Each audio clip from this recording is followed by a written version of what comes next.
It's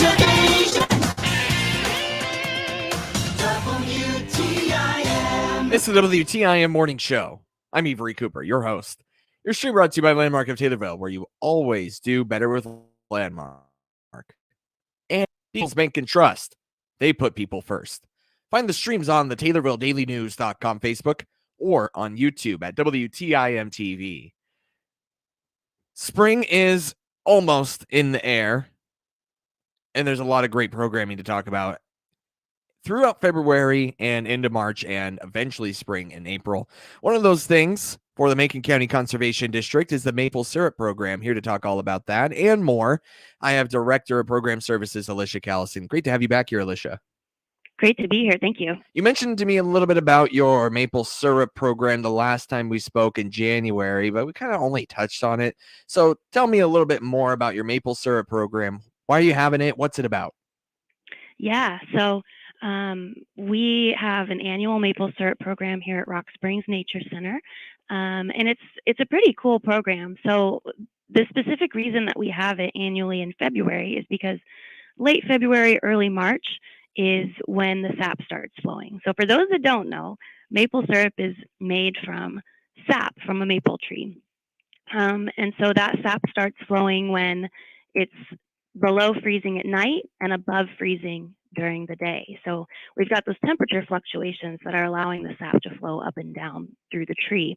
And that's the perfect time to tap it, collect that sap, and then if you are brave enough, try and turn it into syrup.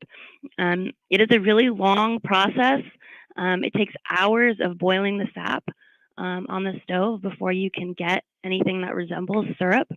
So you have to have a lot of patience and a lot of time, but it's worth it if you like maple syrup. So we're going to be talking a little bit about that process. We're going to talk about how we even know that that's a thing that can happen. The Native Americans are the ones who originally discovered that you could turn sap into a sweet treat. So we're going to talk a little bit about their process. We'll talk about the process of the early settlers, and then we'll go outside and we'll actually tap a tree and we'll see if the sap is flowing, and we'll talk a little bit about how to know what tree to tap and then kind of the process that goes into it from there. So it's a really cool program. I think it's very interesting, especially if you're really not that familiar with the maple syrup process. So that is this Saturday the 18th. We'll have 3 different opportunities for you to come out and learn about maple syrup. So we have a program at 11, at noon, and at 1 p.m. And you can sign up for these on our website, maconcountyconservation.org. It is totally free. So just sign up for what time slot you prefer and then come on out here and learn a little bit about maple syrup. Don't want to give the program away for those listening, but I did want to give a little bit of a preview. How many trees do you have to tap for, say, I don't know. I want to say a gallon, but I don't want to like ask you a question that you wouldn't know. You know what I mean? How about this? How about this question? How many trees do you have to tap to have enough maple syrup to enjoy a family breakfast? So that's a tough question to answer. I know it is. The true answer is probably a lot of trees. It's actually easier for me to answer how much sap you need to make a gallon of syrup. There you go. How much sap do you need to make a gallon of syrup? All right. So believe it or not, if you want 1 gallon of maple syrup, you need 40 gallons of sap. So that's a lot. Yeah, that's a lot. Yeah, and sometimes when the sap is flowing freely, you can get, a few gallons out of a tree in a 24-hour period. So if you're if you're small scale and you've got a few trees, it maybe wouldn't take that long to collect 40 gallons. But if you're talking large scale sap operations, they need a huge grove of sugar maple trees to produce maple syrup, which is why it's so expensive to get the real stuff, because it is so labor intensive and it takes so much sap just to get a little bit of that sweet stuff. If I tap, say, a non-maple tree, will I go through the same process that it takes to make maple syrup? Will it still be, what I kind of know as syrup, or will it be different? Oh, that's a good question. So, sap is actually just kind of the pathway that nutrients and water take to move up and down the tree. So every tree has sap. They have some version of it, but not all of it is safe to eat. So some of it you can do kind of the same process and you'll get resin, which obviously you don't want to eat resin. Mm-hmm. Um, so it just kind of depends on the species of tree. And even for syrup, it depends on the species of tree. There are many different types of maples. The sugar maple is the one that produces the highest sugar content in the sap. But other types of maples, like silver maples and red maples, you can use their sap to make syrup as well, but it takes 2 or 3 or 4 times as much sap to get 1 gallon of syrup. So it just depends on the type of tree. So for maples, though, the ratio is for every gallon, you need 40 gallons of sap. For sugar maples, For yes. sugar maples, and then it could be more than that for another type of tree or even another type species of maple. Correct, yes. Oh, wow. Wow, that's pretty cool. Anything else that you'd like to include about the maple syrup program, maybe registration information? Yeah, so if you want to come to our maple syrup programs, again, it is totally free. We have 3 different offerings, 11, 12, and 1 on this Saturday at Rock Springs. You can sign up for that at maconcountyconservation.org. Excellent. You also have a ton of programming, as forementioned, coming up later this month. One of them includes your history program. We are all over that. You guys have a lot of historical societies and stuff like that, and you like to educate people about history in the area. And also your snake and turtle program. Let's start with the history program. What will folks learn about during the history program, and when is it? Yeah, so coming up next Saturday, so February 25th, we have a history program about the Edwards Trace. So, for those that don't know, including me, I didn't know a whole lot about this before our historian proposed this program. But it's about basically a route that connected southern and central Illinois. Lots of people traveled this route in the early 1800s and the 1700s. And so just recently, historians have learned a little bit more about this historic route and the people who traveled it. And so we have a guest speaker who's coming. Her name is Anna Seeloff, and she'll be talking to us about what is the Edwards Trace? Why is it important? Why was it lost for so many years, and kind of what does it mean to rediscover it? So if you're interested in early Illinois history, this will really be an interesting one to check out. It is next Saturday, February 25th at 2 o'clock at Rock Springs Nature Center. And this snake and turtle program sounds like a pretty cool time to learn about our reptile. I wanted to say reptiles, but I don't know that a turtle's a reptile. It is, It yes. is, okay. All right. Well, anyway, to learn about reptiles. Yeah, so this is a fun one. This one tends to be pretty popular, especially with the kids. This is a good opportunity to come out and learn about some of our native reptiles here in central Illinois. So we get a lot of people, especially in the summer, that call us or message us on Facebook and they say, hey, I saw this snake. Can you tell me, is it venomous? And it's a pretty easy answer because here in Macon County, we don't have any documented species of venomous snakes. And we get people all the time that'll say, oh, I saw a cottonmouth and or I saw a copperhead. And I'm not going to tell you you didn't see that, but I will say that we've never seen evidence, actual scientific proof that those species exist here in Macon County. So it's just a good opportunity to come and learn about what we do have, because we have a lot of really cool species of reptiles, lots of turtles, lots of snakes that are non-venomous and really important to the ecosystem. And then we'll actually show you some. So we have a few different education animals that we have here at the Nature Center that are really amazing, and they're really great with people. We've got a box turtle, we've got a painted turtle, we've got a blue racer snake, we have a king snake. So it's a really good opportunity to get out, learn a little bit about these critters, why they are important, even if they, weird you out a little bit. And then if you're also just kind of like, well, I really would like to touch a snake. I'm a little bit leery, but maybe, maybe I would like to do that. This is a really good opportunity to touch a snake that we know is not going to hurt you, Mm. it's not going to bite you, and kind of break out of your comfort zone, be brave a little bit, and check out some of our education animals. So this is a fun one. It's great for the whole family. Yeah, you mentioned it's the education animal, and other words, those snakes are used to having strangers touch them. They are, yes. We take Okay. them out on programs all the time. We wouldn't take an animal out that was unpredictable, or that we felt was unsafe.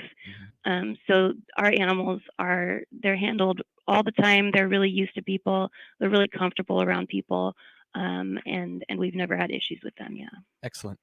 And I'm just going back to your how a lot of folks think they see a cottonmouth in Macon County, and you're probably thinking to yourself, no, that's not a cottonmouth. What are some answers to what are it's more likely to be than a cottonmouth that maybe people are confusing that Yeah. species So with? I would say 99% of the time, almost every single time, it's a harmless water snake. So we have northern banded water snakes in every waterway here in Macon County. I mean, they're everywhere, and they do kind of look similar if you're really not familiar with snakes. Interesting. And they're harmless. They're totally harmless, and they don't want anything to do with people. So they'll run away at the first opportunity they get. So 9.9 times out of 10, that's what it I think a lot of people, when they see a water snake, they just immediately assume that it's venomous, and that's not always is. the case. Yeah, and I think a lot of people too, if you were raised in an area where there were venomous snakes, Hmm. you're raised with this note in the back of your mind, like you got to be careful about the water snakes because they might they're dangerous. And in certain parts of the country, that's true. Even just a little bit farther into southern Illinois, that's true. So I think some people just kind of have it in their head from their childhood, and they carry it with them, and Hmm. it's just you know um, it's just being unfamiliar with what we actually do have. The registration information dates for the snake and turtle program. Yeah, so that is going to be Sunday, February 26th. So not this weekend, but next weekend at 2 p.m. at Rock Springs Nature Center. This one is $3 per person, and you can pre-register on our website at maconcountyconservation.org. That's Director of Program Services for the Macon County Conservation District, Alicia Callison. More from her after this short time out right here on WTIM, your information station.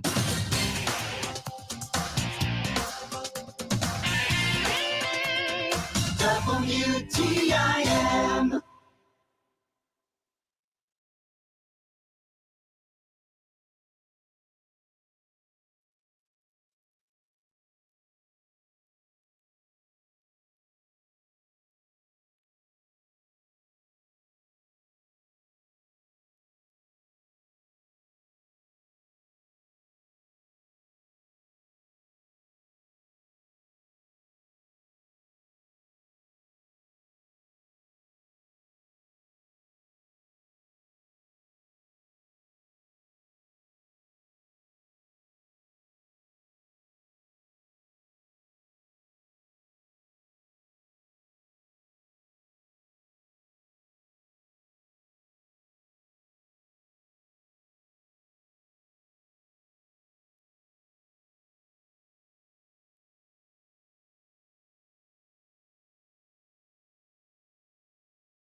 information station, WTIM. WTIM Morning Show, your information station. I'm Avery Cooper. Glad to have you along. Stream brought to you by Landmark of Taylorville, where you always do better with Landmark and People's Bank and Trust, where they put people first. Spring right around the corner, and the Macon County Conservation District proud to bring a lot of great programming throughout March and April. Director of Program Services, Alicia Callison, is here to tell you all about it. Alicia, what kind of programming do you have coming up in March? Yeah, so we've got a few different fun things coming up in March. The first one is on Saturday, March 11th at 2 p.m. We're going to be celebrating Women's History Month. So for this program, we're going to be talking about women in conservation and forestry, and some different influential women who played an important role in the field of conservation, and what they contributed, and just kind of a little bit of information about their lives and their legacy. So there are a lot of influential women that have made an impact. So we want to recognize them in this program. That is, again, Saturday, March 11th. One of, just briefly here, one of those women that you are probably going to mention and talk about in much more detail, if you have any, off the top of your head. Yeah. So one that I can think of off the top of my head would be Rachel Carson. She wrote the book Silent Spring, and that book is basically about the impact that humans are having on the environment. And she wrote this book back in the 60s, so 1960s. She was talking about like the use of pesticides and the harm that's caused. And she really kind of opened a lot of people's eyes on some of the negative impacts that we can have on the environment. So she's one that's really influential, and that book is still widely read and very popular. And so we'll talk about her and some other really important women. Excellent. Another program that you have, well, here, allow me to introduce a little bit. Abraham Lincoln's birthday was February 12th, and you are all about history of Abraham Lincoln and all the other sort of historical figures that Illinois is responsible for. So what kind of programming do you have to honor Abraham Lincoln? Yeah, so on March 18th, we'll have a program at the Decatur Public Library, and this is called Lincoln the Riverman. So throughout Lincoln's life, he's always kind of had a tie to rivers, whether that's working on the river or traveling on the river, or even certain legal cases that he defended that happened or that had something to do with rivers. So we're going to learn a little bit about what his special relationships were with these rivers throughout his life. This will be a guest speaker named Don Chamberlain, who will be talking to us about Abraham Lincoln. And we like to have Lincoln programs because he is such a popular historical figure, especially in Illinois, because he had such ties to Illinois. And so this will be a really good one. I think if you're interested in Lincoln's history, you don't want to miss this one. He is known to have floated down the Springfield River quite a bit. Callison or Alicia, called you by your last name, Alicia. You every year have the Festival of Spring. Tell me a little bit about it and about just briefly here. Yes, so this year, April 22nd from 12 to 4 p.m. at Rock Springs Conservation Area in Decatur, we'll have our annual Festival of Spring. It's a great celebration of Earth Day for the whole family. We'll have wagon rides, canoeing. We'll have a concession stand. Mr. Softy will be here for a little while. Lots and lots of really fun activities for the entire family. We'll have a lot of community organizations here that are telling us about what they've got going on in their areas. And we're just really excited about it. So put that on your calendar. It's April 22nd. More information, MaconCountyConservation.org. That's Director of Program Services, Alicia Callison. Thank you. Thank you so much.